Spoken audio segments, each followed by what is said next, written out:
বলতে চাই একটা সময় ছিল অন্যের সুরে গান গাইতাম না। আমার মনে হতো যে আমার একটা স্বকীয় স্টাইল তৈরি করেছি, সেই সুরেই থাকি।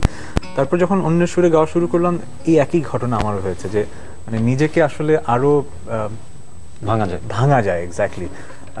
মানুষ তো জানে আমার সুর কিরকম, তাহসানের স্টাইলটা মানুষ জানে। সো অন্য কারো সুরে যখন করি তখন অন্য একটা আস্বাদ পায়, এবং আমারও শেখা হয়। যেরকম এই অ্যালবামে আমি আর আমার ছোট ভাইয়ের সুরে কাজ করেছি। এই প্রথম আমি ফলসেটোতে গিয়েছি। ফলসেটো বাপ্পা অসাধারণ ফলসেটো। আমার একটা গান ওনার জোছনা বিহার, আমি যে কয়শোবার গানটা শুনেছি। ফলসেটো মানে হচ্ছে মানে একটা ফলস টোনে গানটা গাওয়া।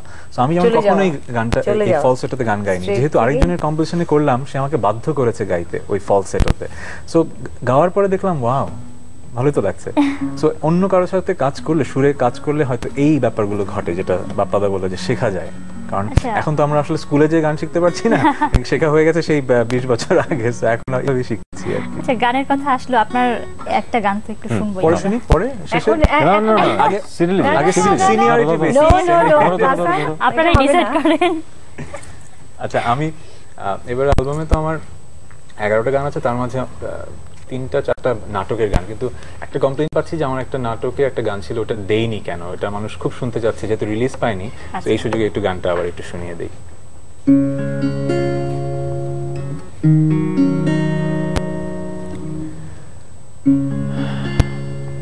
আমার শব্দ যত কোনো এক কথা বন্ধুর কাছে ভেসে ভেসে উড়ে যায়, দেখেও না দেখে সে।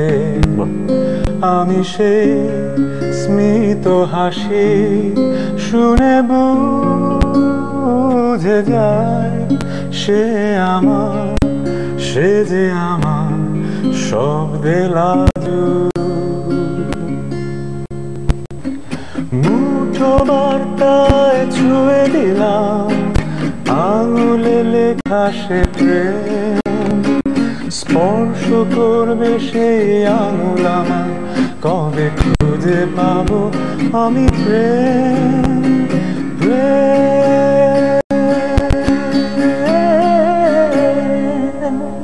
বাহ, খুবই সুন্দর গানটা। হয়তো নেক্সট অ্যালবামে সুন্দর। হ্যাঁ, এখন মুঠো বার্তাই তো আমাদের প্রেম হয়। সো কথা আমার। হ্যাঁ, সুন্দর সুন্দর, থ্যাংক ইউ। ভালোই তো, তাহসান ভালো অ্যাক্টিং করে, ভালো গান গায়, আর তার সাথে একজন টিচার।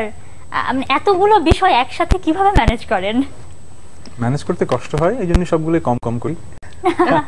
কারণ অভিনয় যেহেতু ঈদে করতে হয়, সারা বছর করা লাগে না। গানও 3-4 বছর পরে নতুন অ্যালবাম কেমন একটা করা লাগে না। সো টিচিংটাই করাই, এনজয় করি। না, সব জায়গায় আমরা আপনাকে পাই মোটামুটি। হ্যাঁ, পাই, কারণ আমি খুবই ভাগ্যবান যে আমাকে যখন টিভিতে দেখায় মানুষজন দেখে। আপা, আপনার একটা গান না শুনলে